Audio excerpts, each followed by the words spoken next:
All right, I want to welcome everyone to this week's meeting of the Clyde Sukeforth chapter of SABR. I am Bruce McClure, the chapter chair, and we always hold our meetings in conjunction with the Gardner Waterman chapter of SABR in Vermont, Dr. Clayton Truder, chair. All right, think about this. It is June 24th, 1946. A bus carrying the Spokane Indians baseball team crashed into the bottom of a deep ravine in Washington State's Cascade Mountains, killing 9 players. To this day, it remains the deadliest accident in the history of American professional sports. In Season of Shattered Dreams, Post-War Baseball, the Spokane Indians, and a tragic bus crash that changed everything, the author details a series of events that occurred before, during, and after the heartbreaking event. The book chronicles the often overlooked impact that the end of World War II had on the major and minor leagues, now crowded with players returning from military service. The Spokane Indians were no exception, with several top prospects and former big leaguers arriving that season.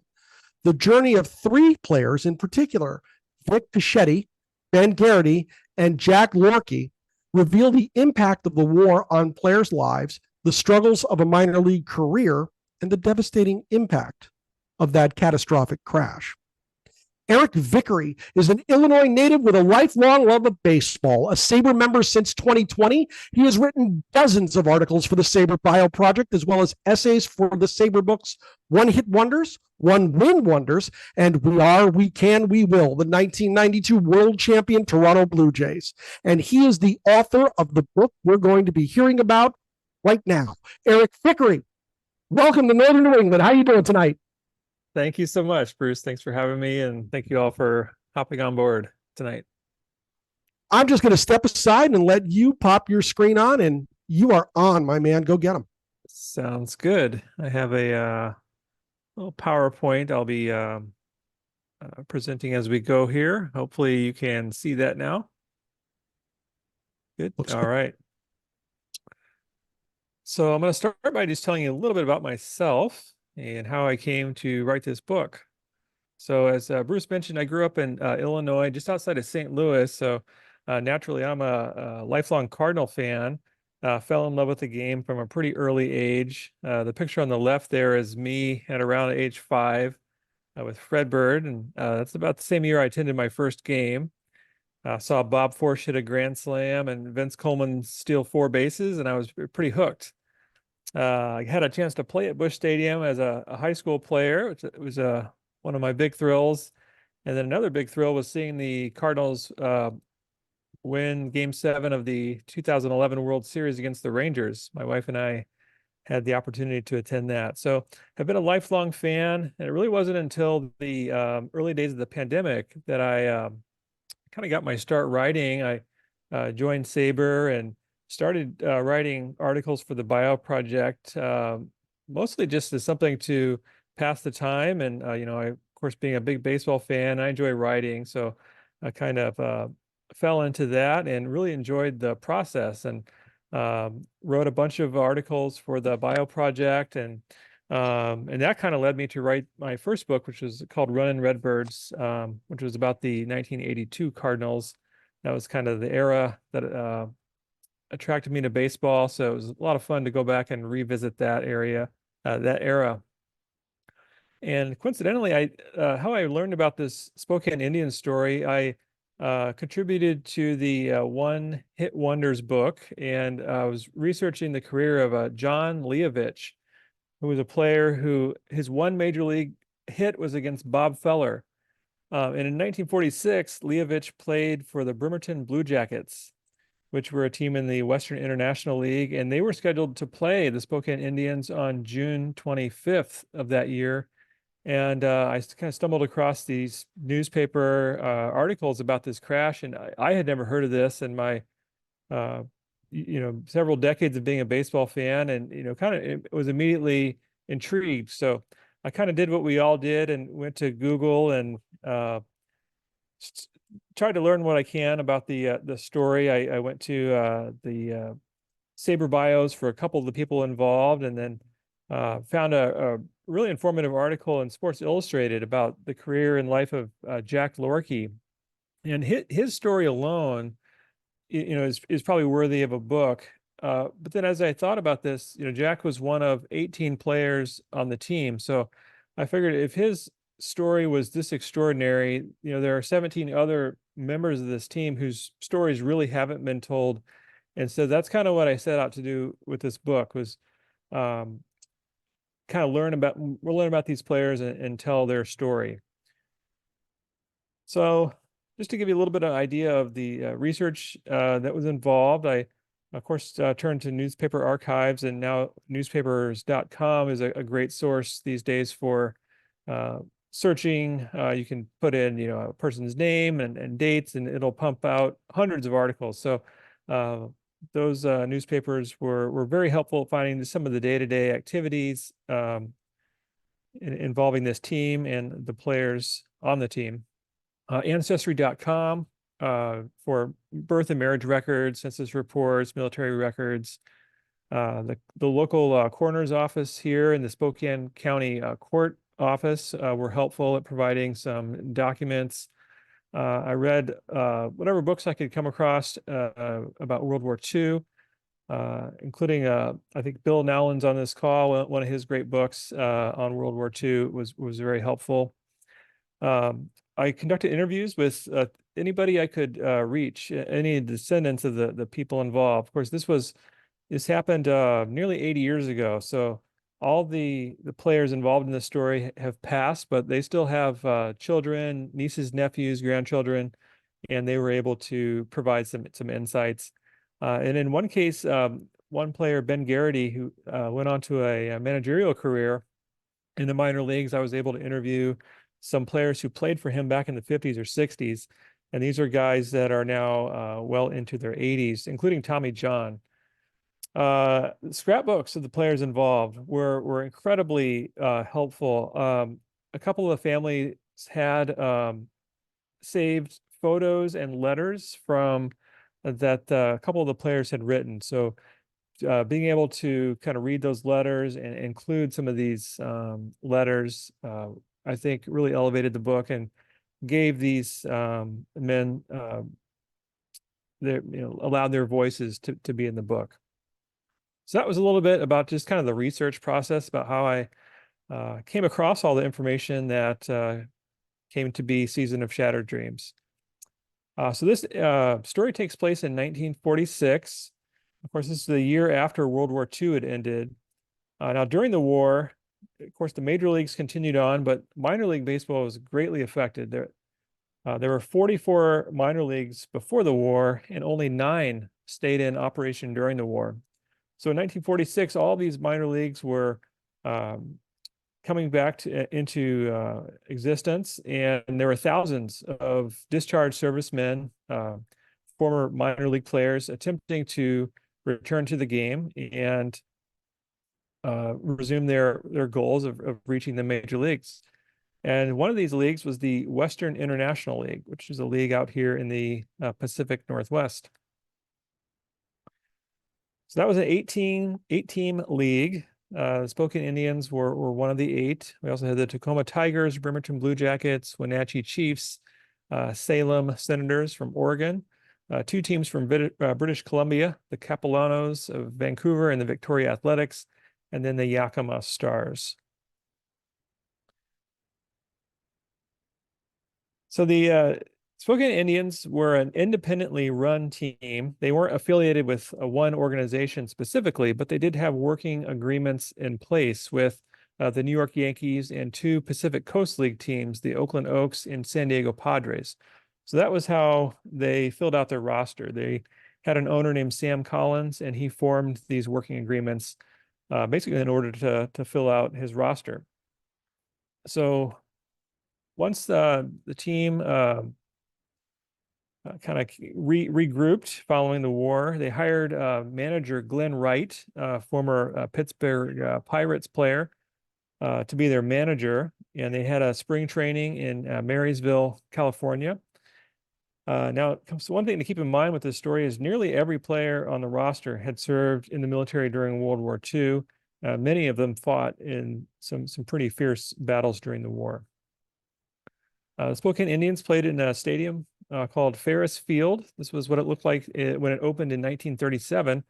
By 1946, it had a roof covering the grandstand, but otherwise looked the same. It had a railroad tracks running behind the first and third base lines and a horse racing track beyond the outfield wall. And I'm going to tell you a little bit about the Spokane Indians roster, about who these men were and where they came from. Now, I mentioned Glenn Wright was hired to be their manager, but on opening day, he was fired. He had gone on a bender as the team drove back from spring training in California to Spokane. And so their owner, Sam Collins, fired Glenn Wright and named the catcher, Mel Cole, to be the team's manager. Mel was from Stockton, California, attended Sacramento High School, was signed by the Yankees out of high school, but his career was interrupted by the war. He spent nearly 4 years and spent time in the Pacific Theater. So Mel was about 28 years old and took over the range as a player manager for the team. Kind of going around the infield, at third base, we had Jack Lorkey. He might be the most well-known member of the Spokane Indians because Jack later had a fairly long big league career. Now, Jack was 22 years old, was from Los Angeles. He had played a year of pro ball with the San Diego Padres organization with the Twin Falls Cowboys before the war, but then was drafted in 42 and served in the Battle of the Bulge in General Patton's Third Army during the war. Now, what's remarkable about Jack, and we'll get into this a little bit later, is his numerous brushes with death during his life that earned him a well-known nickname. Now, Jack, as I mentioned, he was in the Battle of the Bulge. Upon returning home from the war, sailed back across the Atlantic to New York and was about to take the first flight of his life back home to California when he was bumped off the plane by a higher-ranking officer. And that plane later crashed near Kansas City. So Jack had survived the war and then narrowly missed being involved in this plane crash.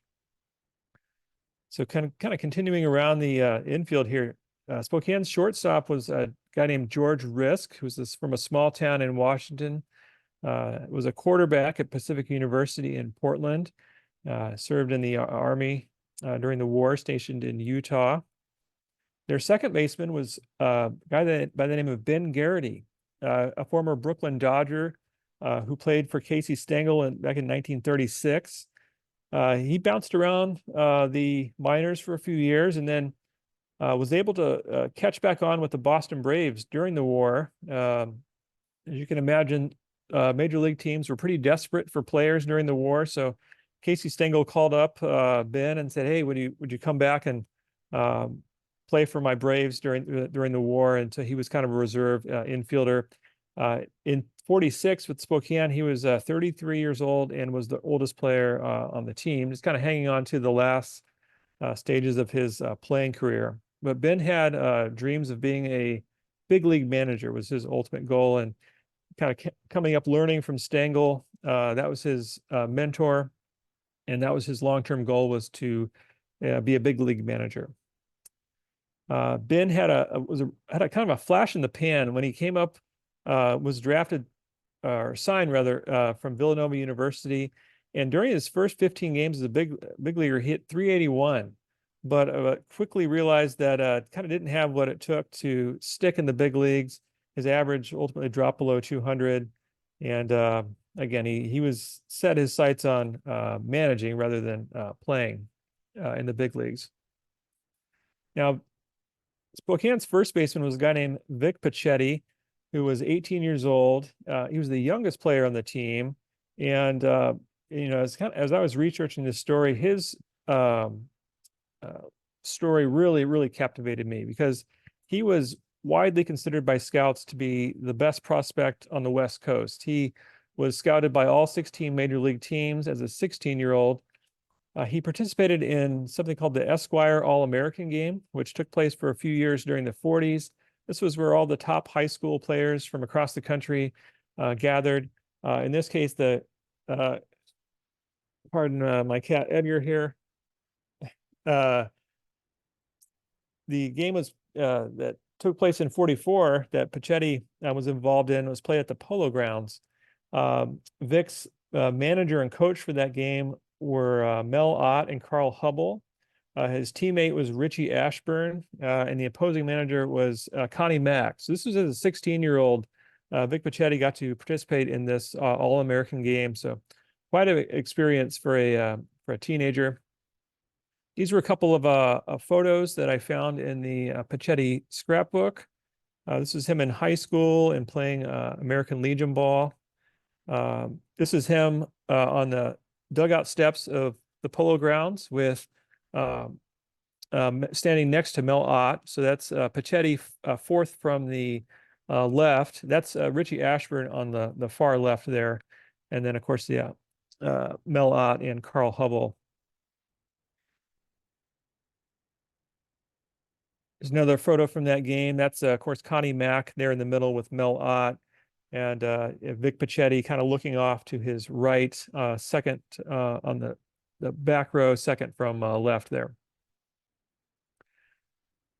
So as I mentioned, Vic was considered a can't-miss prospect. While he was in New York for this All-American game, he had dinner with Branch Rickey, who tried to sign him with the Dodgers. The Giants owner, Horace Stoneham, also tried to sign him. But ultimately, Vic decided to sign with his hometown team, the Oakland Oaks. Vic still had a year of high school remaining, and the Oaks employed Dolph Camilli, who was Vic's childhood idol, being a fellow San Francisco left-hander and a first baseman.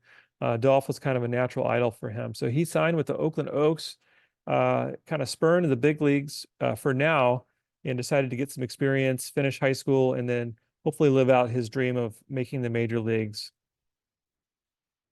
So kind of around the outfield, the Indians left fielder was Levi McCormick, who was an actual Native American, is a member of the Nez Perce tribe, attended Washington State, where he's a three-sport star, spent some time in the Pacific Coast League before the war, and then played for a Navy team called the Pasco Flyers during the war before serving in the Pacific Theater.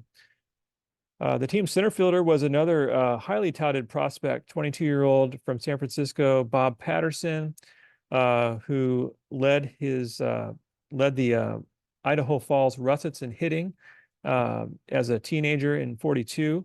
But then, like most of the players in this story, served in the military during the war. In Bob's case, it was with the Coast Guard. And he played for a team called the Surf Riders against several big leaguers during the war.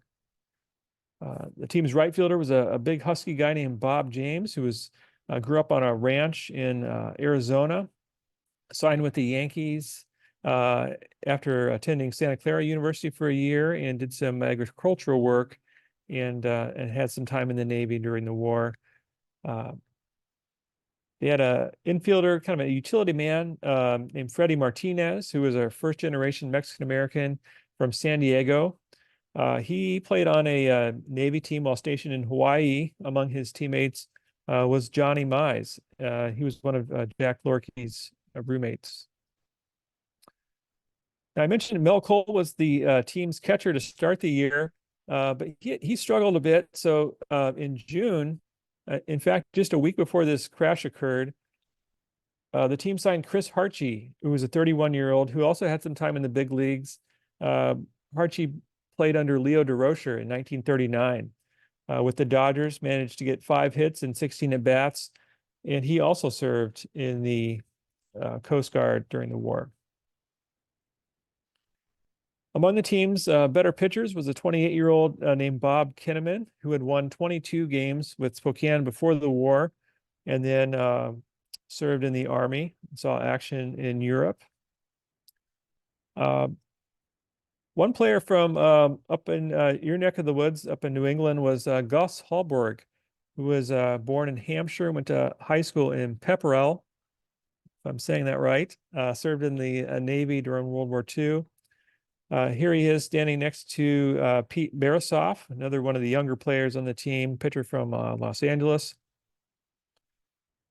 A couple more pitchers, Joe Faria and George Lydon.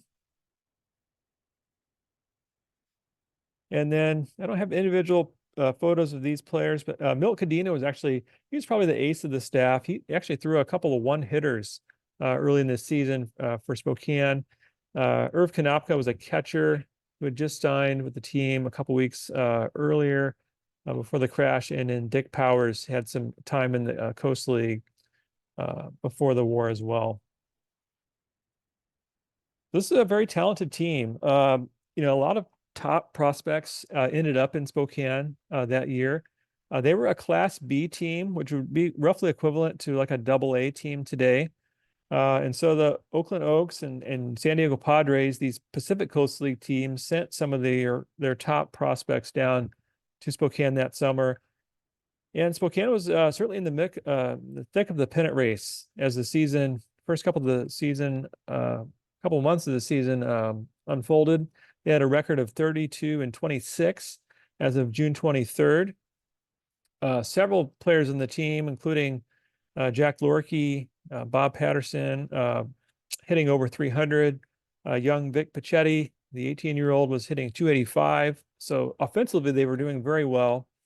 They had signed these former big leaguers, Ben Garrity and Chris Harchie. So they were poised for a run at the pennant. And back in those days, winning the pennant in the minor leagues was a big deal.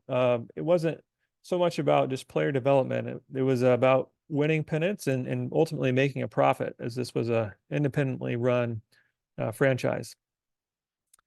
Now, coincidentally, the team had a team photo taken on June 22nd. Now, normally their team photos in years past had always been kind of towards the end of the season, but just for whatever reason, it's not known. They decided to take it a little bit earlier this year. So this was on June 22nd. This photo is taken at Ferris Field, the team's home ballpark.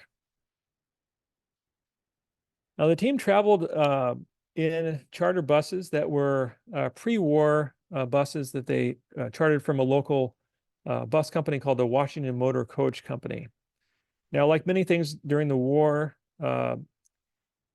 these buses were largely neglected. Things during the war, everything went towards the war effort. So the infrastructure of the country had largely fallen into disrepair.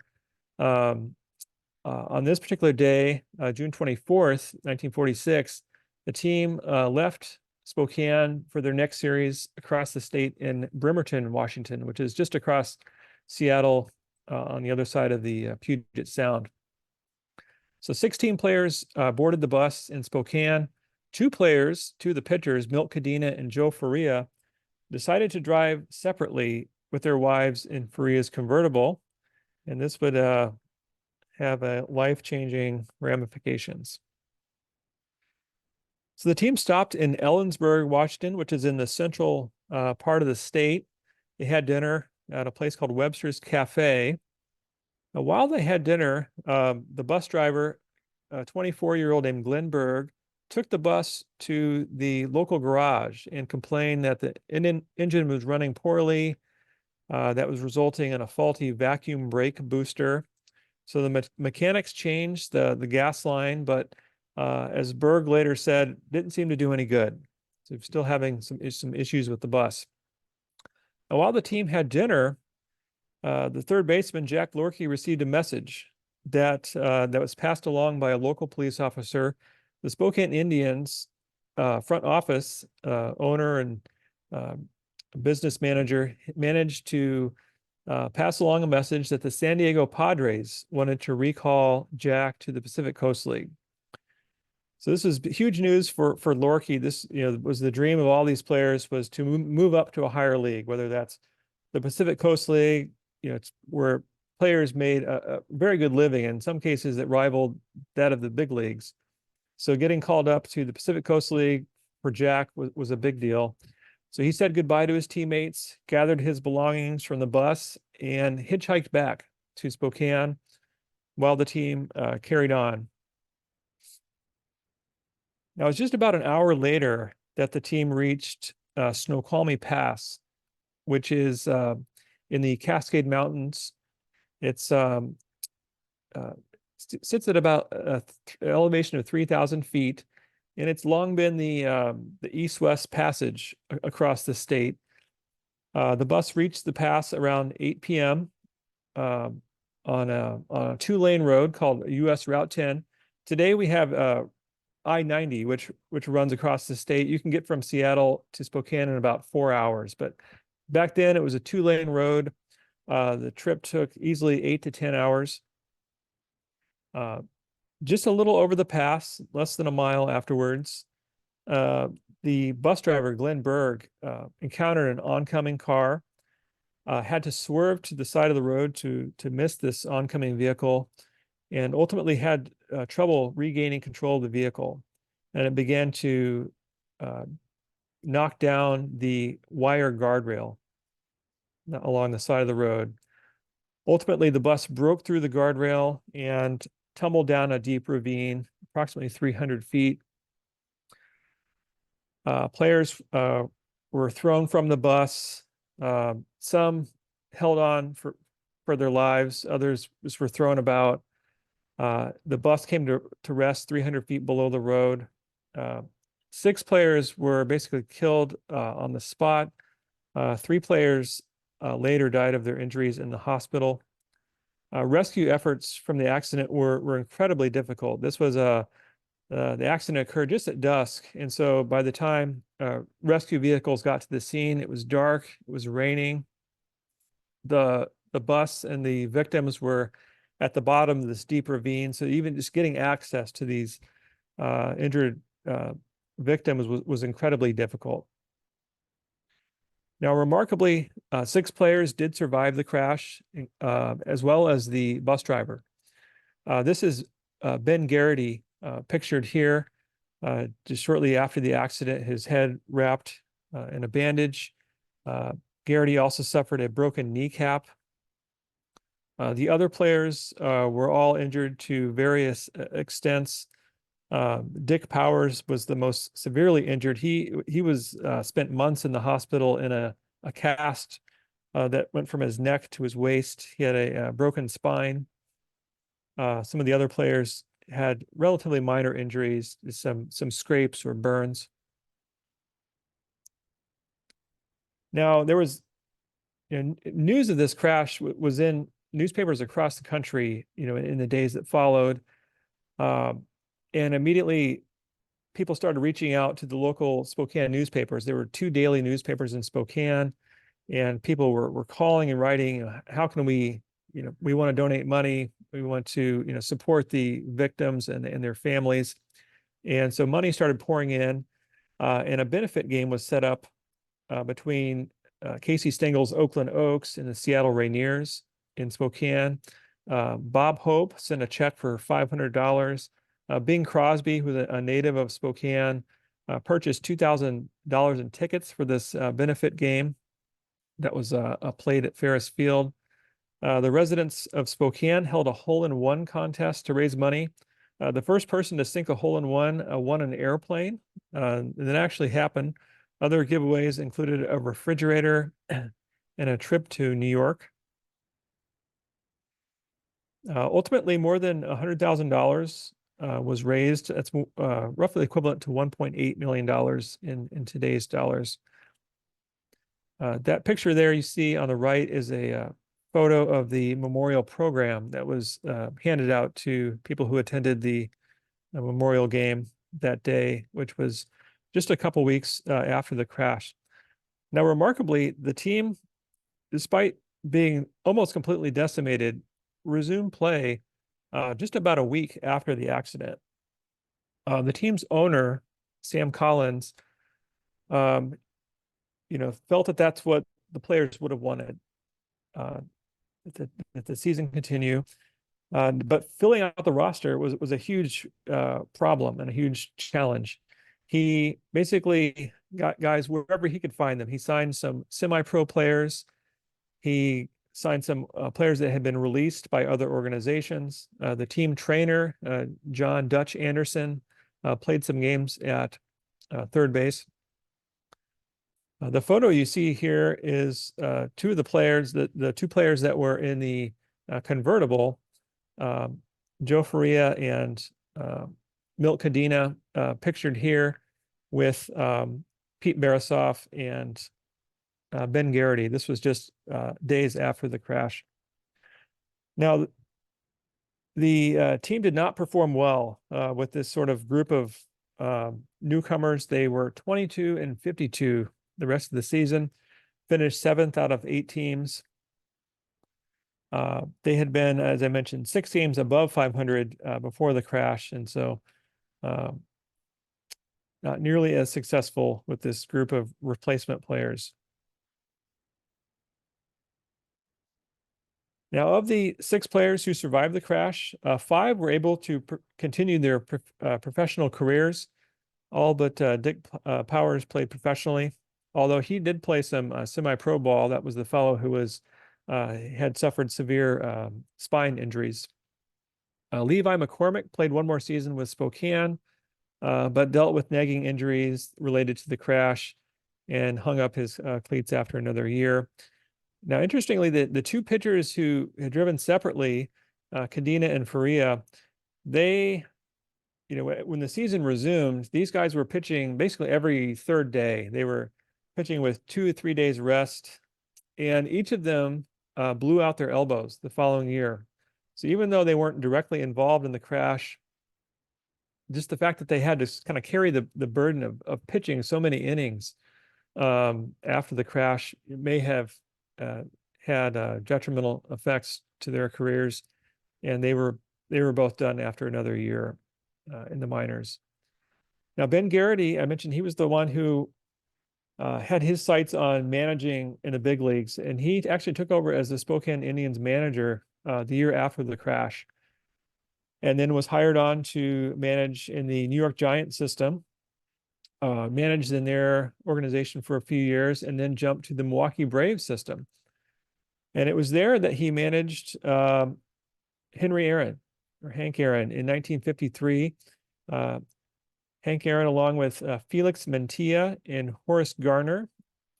They were among the 5 players who integrated the South Atlantic League in 1953. This was 6 years after Jackie Robinson, of course, integrated Major League Baseball, but in the South Atlantic League, in the Deep South, these were the first players of color to play in that league. So Garrity, Hank Aaron later really credited Garrity with helping him navigate those difficult circumstances, called him the greatest manager he ever played for, and maybe the greatest manager who ever lived. So very high praise from Hank Aaron, who played for something like 20 managers during the course of his career, but had very high praise for Ben Garrity. Ben was a subject of Pat Jordan's book, A False Spring, which is a great memoir. If you haven't read that, I highly recommend it. Pat had some very vivid memories of playing for Ben Garrity during winter ball. Now, Ben's goal of managing in the big leagues was curtailed by one fact that in order to gain experience to get a big league job, he had to manage in the minor leagues, and that meant more bus travel. Now, after the accident, Ben was terrified, understandably, of bus travel, and coped with this by drinking heavily. I interviewed several players who played for him, including John Demerit, Ted Kazansky, Joe Morgan, Gordy Lund, Howie Bedell, and Tommy John. Each of them described Ben as being an incredible manager, but also enjoying beer after games and coping with this, using that to cope with travel and the tragic memories of the bus crash. Ultimately, the effects of his heavy drinking probably contributed to his decline and rather untimely death at the age of 50 in 1963. So let's get back to Jack Lorkey. So Jack, he was pulled away from the bus on that fateful day, just an hour before it crashed, reported to Spokane. He actually drove a couple of the players, widows, back to California, and then ultimately reported to San Diego. There's a newspaper article I found that the Padres owner kind of gave him some flack for taking so long to get to San Diego. And when he finally got there, he said, Jack, what took you so long? I've been expecting you for several days. And he said, I've been delivering widows, was his response. Now, Jack, despite kind of losing so many friends and teammates, performed incredibly well for the Padres after being called up. He hit over 300, hit 8 home runs, and that winter was selected by the New York Giants in the Rule 5 draft. So just a year later, 1947, Jack made the big leagues as the Giants' third baseman that season.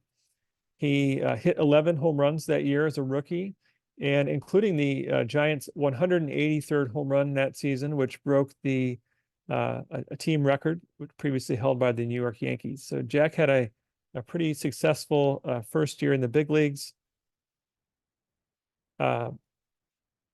Over the next couple seasons, he was kind of relegated to a backup role behind guys like Bobby Thompson, Hank Thompson, and so forth. Was a member of the 1951 World Series, which Casey Stengel's name appears here again. Stengel was the manager of the Yankees team that beat Lorky's Giants in 51. Jack ultimately played 7 seasons in the big leagues with the Giants and Phillies, and then wrapped up his career in the Pacific Coast League. And as if his life wasn't interesting enough, Jack did high-level security work for the CIA after his baseball career ended. So that gives you kind of an overview of who the 1946 Spokane Indians were, kind of the crash and some of the ramifications that it had on the team. Obviously get into much more detail about the team. There's lots of layers to the story. One thing I didn't mention about Casey Stengel is that Casey Stengel was Vic Pacchetti's manager with the Oakland Oaks in the spring of 46. And Stengel was actually the one who sent Pacchetti to Spokane that year to gain more experience. So lots of layers and connections to some pretty big names in baseball that this team had. The Spokane Indians still exist today. For many years in the late 50s, 60s, and into the early 70s, they were a AAA affiliate of the Brooklyn Dodgers, or excuse me, Los Angeles Dodgers when they relocated from Brooklyn. Tommy Lasorda managed in Spokane. They had some great teams in the late 60s and early 70s with guys like Steve Garvey, Bill Russell, Charlie Huff. Lots of future big leaguers came through Spokane. And today they're a single A affiliate of the Colorado Rockies. They play in a ballpark called Avista Stadium. It's a beautiful ballpark that was built in the late 50s. Kind of reminds me a little bit of Dodger Stadium. And they keep the Indians' name. Of course, the Cleveland Indians have changed their name to the Guardians, but Spokane, interestingly, has collaborated with the Spokane tribe, and the tribe actually encouraged the team to maintain the name Indians, and they now wear the tribe's native language, which is Salish. They wear jerseys that have the Spokane in Salish language across the jersey. So kind of a cool collaboration. There's signage inside and outside of the stadium, which kind of educates visitors about the tribe. And it's a great way, I think, of honoring the indigenous people here of the Pacific Northwest. This was me. This photo was taken last summer as I was kind of done researching and writing the book. I went to try to find where the crash took place.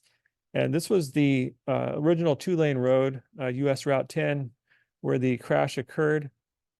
And you can still see some of the wire guardrail still stands at the side of the road. So it's kind of a surreal experience visiting that site after spending a year kind of researching and writing this book. That's all I have. I'm happy to answer any questions you have. I'm also happy to, if anybody's interested in buying the book, I'm happy to send signed copies.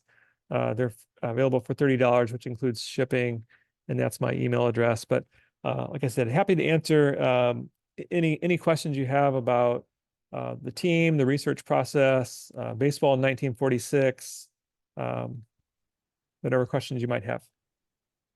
So if you would like to ask a question of Eric Vickrey tonight, go down to the bottom of the screen and hit the button marked reactions, third from the right. When you hit that, you'll see raise hand. Click raise hand, will get you in line, and you can ask questions of our author, Eric Vickrey, tonight on our topic of the Spokane Indians. Very interesting that you mentioned Gus Hallberg, Eric. He is actually from Huntington, Massachusetts, which is in Hampshire County. And the only reason I know this is because my mother's side of my family is from Huntington, Chester, Massachusetts. It's the only reason I know this. Very cool. Yeah, his given name was Darwin. But it was Gus was his nickname.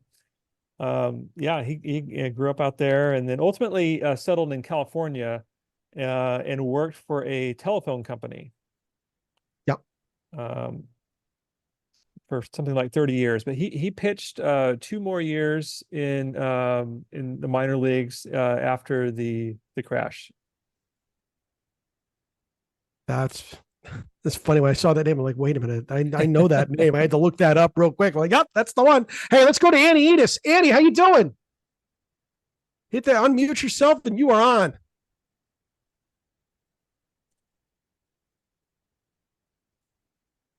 Thank you, Eric. This was wonderful. You know, I grew up hearing about this crash as a kid because my dad was a baseball player at the time. And he actually came out of the war and was playing for the Miami Sun Sox at that time in the Florida International League. He knew Gus Hallberg because he played with him in the Navy. Wow. So interesting, but they were on the USS Constellation team at Newport, Rhode Island. And I think Bob Feller put this team together. The commander of, of the team was a commander, Lieutenant Commander John Davis. Now, John Davis loved baseball.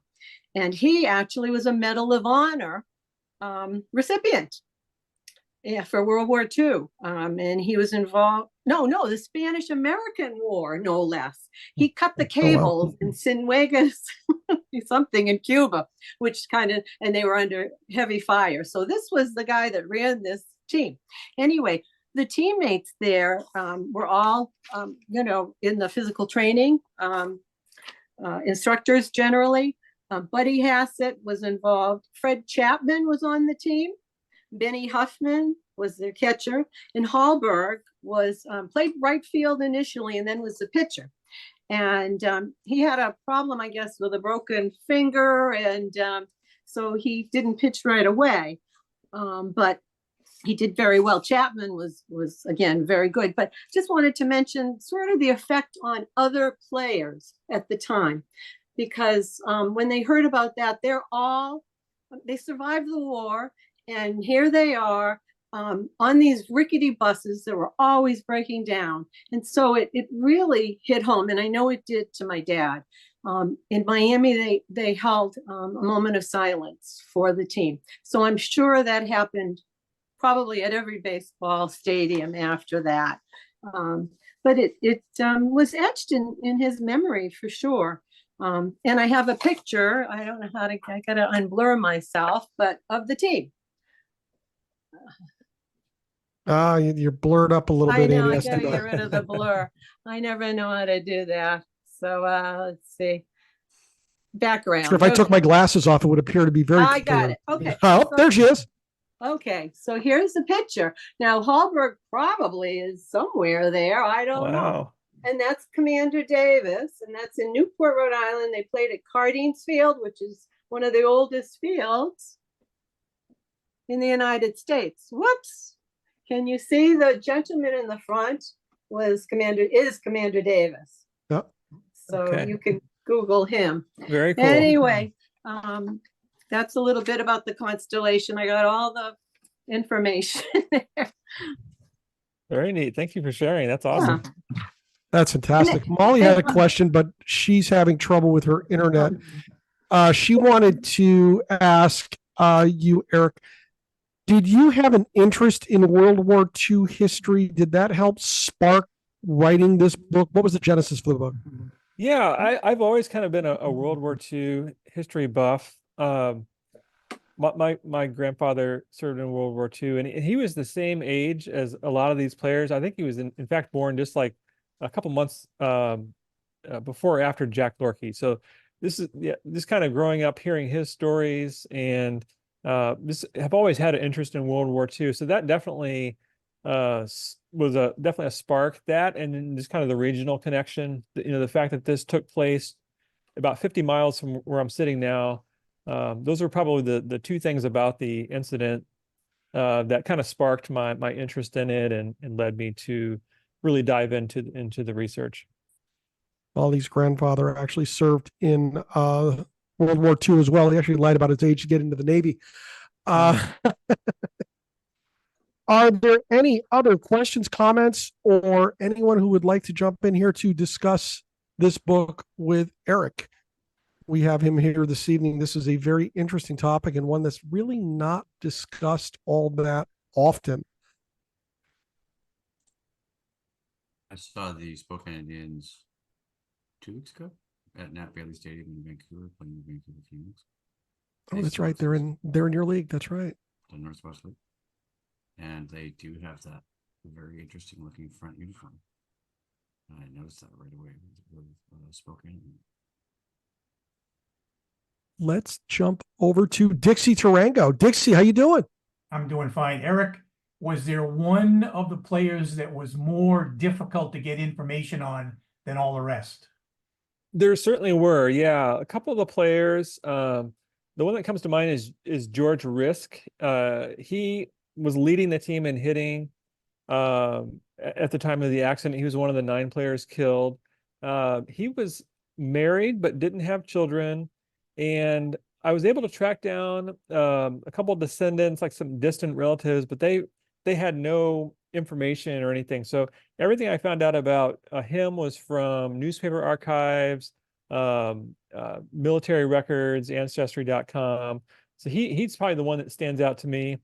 And then, the other end of the spectrum, I was able to get in touch with family members who, had these tons and tons of information. So I wish I would have been able to, tell really the full story of every player, but unfortunately for a few of those guys, there's just not that much information out there, or no one left who could kind of fill in those blanks. But I was able to at least find out at least the basics, where everyone was from, what they were doing during the war, kind of their baseball career up until 46.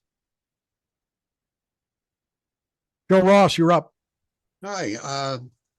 One of the things I noticed about Lorkey was his record was really mediocre at best. He had a couple of seasons where he played a reasonable amount, and after that, it sort of filtered out. Yeah. Was that because of the fact that he was in wartime, or was he affected by his being kind of lucky?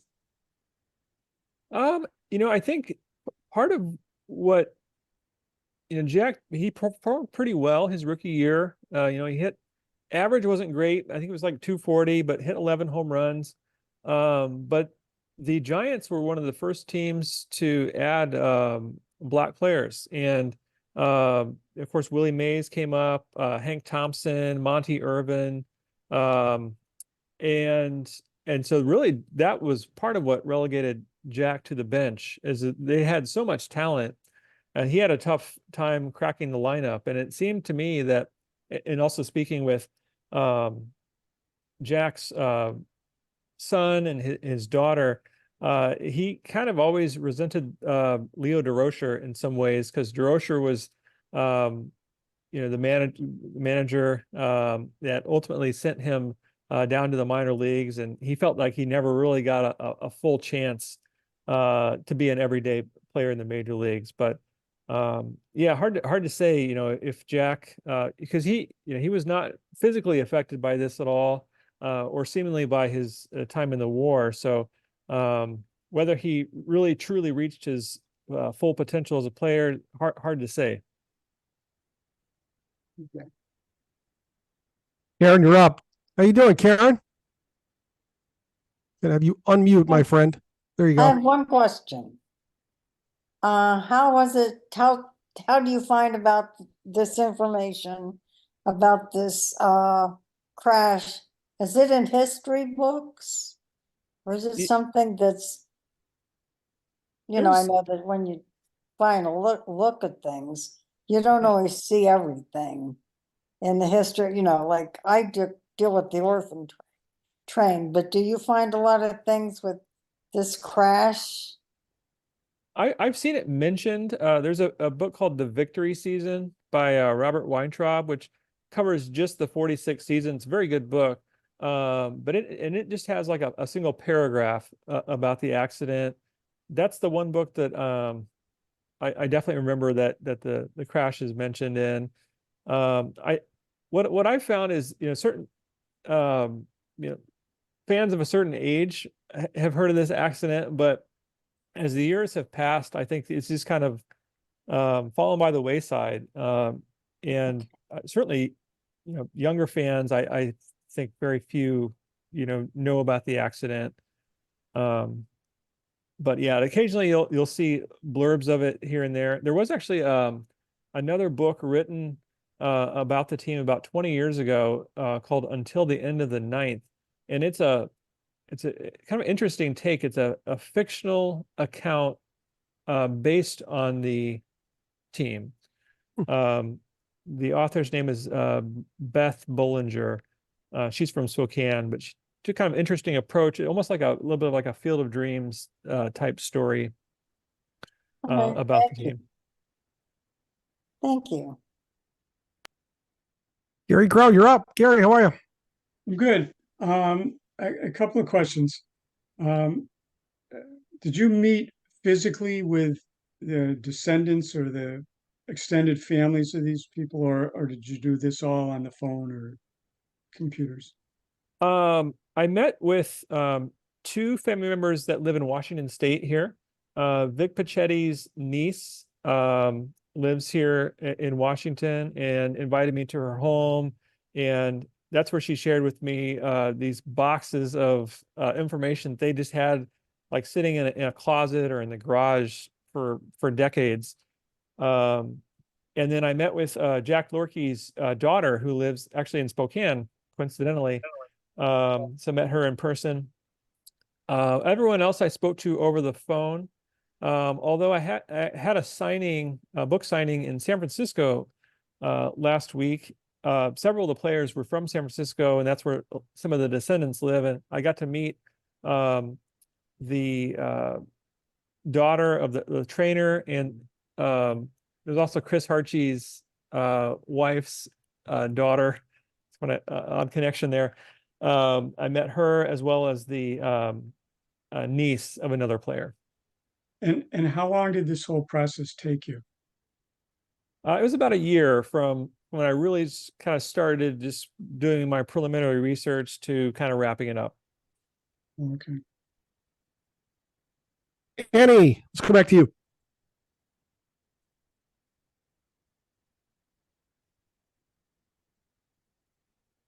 See if we can get her to unmute. Did you call me Annie? Yeah. Okay. Well, anyway, I just wanted to know if you talked a little bit about the details of the injuries, because I remember reading I went into Google a long time ago and looked, and the carnage just was horrible the way they described it. And I was wondering how you talked about that in the book, if you did. Yeah, yeah. Some of those details I found in the coroner's records. Yeah. As far as, what specific injuries the players died from. And I do describe in some cases those injuries. In some cases it was because as the bus was rolling down this ravine, it actually caught fire. Oh. So several players had burns from their injuries. Others that were thrown from the bus, they had more like crush injuries, broken bones and so forth. So those were kind of the two main causes of death were the severe burns and just trauma from severe broken bones.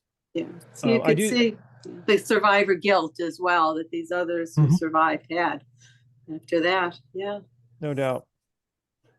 Yeah, I think a lot, back then they didn't have terms like post-traumatic stress disorder and no one went to therapy, but it's, certainly the trauma that these men endure not only during the war but during obviously this horrific crash.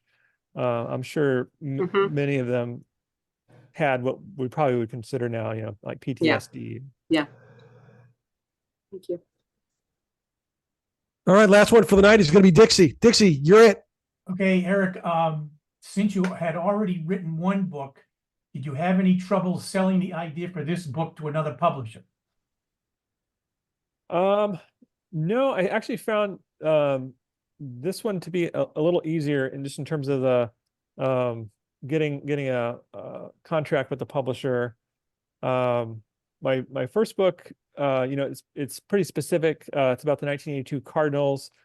This book I think is kind of reaches a broader fan base, and so I was able, thankfully, to sell it. Get a contract with a respected publisher, Rowman Littlefield. So I'm very, very thankful of that. What were one or two things you took away from writing a book already to do this one? That's a great question because my first book, I sort of went in, I had written a lot of these like SABR bios, which are 3,000 or 4,000 word biographies, but had never tackled anything near my Cardinals book was 90,000 words. So and I went into that without any kind of outline, and as a result of that, I after spending about 6 months on it, realized I kind of had to rewrite it just to put it in like a book form, like a narrative form. So when I went into this book, I had in my mind already an outline where I thought the book would go. Based on my preliminary research, I kind of knew, okay, these are the players I'm going to kind of focus on. This was kind of the narrative arc of the story. So in many ways, it was a much more efficient process writing the second book after learning from my mistakes from the first one. Terrific. Let's go to Jim Laurie. Jim, how are you? Hit that unmute button, my friend. Jim, you are on mute, my guy. If you unmute, should see if we can get him in here this evening. It's been a great discussion of a topic that you don't normally see come across a SABR meeting like this. Jim's trying to get that unmute button. I don't know if I can help him or not. I don't believe that I can. I am looking. Oh, it went back. It hit that button again, Jim. That was my fault. There he is. Can you hear me? We did it. We did All it. right. Eric, do you have any plans for another book in the near future? Yeah, I've been asked that a lot. I don't have a definitive project in mind yet. I kind of wrote both these books back to back. My initial plan after my Cardinals book, I was going to take like 6 months off, and then I became so kind of wrapped up into this story that once I get into something, I kind of dive head in. So I'm ready to take a little bit of time off. Hopefully find a story that I find as interesting and intriguing as this one. But yeah, I definitely enjoy the process and consider myself a writer now. I do have a full-time job. This is not my full-time job, but something I definitely enjoy doing in my free time. Eric, remind us, how can we get our hands on a copy of the book? So it is available anywhere you can find books online. Of course, Amazon's probably the most popular place people go these days, but it's also available like you can have your independent bookstore order it. My publisher is Rowman. It's ROWMAN.com if you want to buy directly from them. And like I said, I'm happy to, if anyone wants a signed copy, they give like an author discount. So I've ordered some books and then I'm happy to pass along that discount. It's a few dollars off like the Amazon price, if you want a signed copy. That's terrific. Eric is also editing a SABR book that is coming up on the 2001 Seattle Mariners. So we'll look out for that in the near future as well. All right.